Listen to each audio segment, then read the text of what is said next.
Samantala, itinalaga bilang opisyal na tagapagsalita o spokesperson ng Kamara sa 19th Congress ang anak ni Manila 6th District Representative Bienvenido Abante Jr.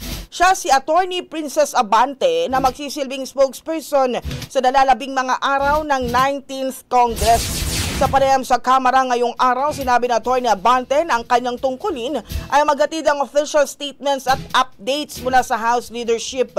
Ito rin anyang unang pagkakataon na nagtalaga ng tagapagsalita ang Kamara.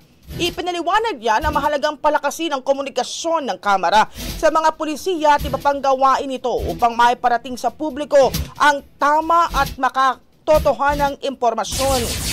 Gayunpaman, hindi kasama sa tungkulin ni Abante pagiging tagapagsalita ng prosecution team ng Kamara para naman sa impeachment trial ni Vice President Sara Duterte.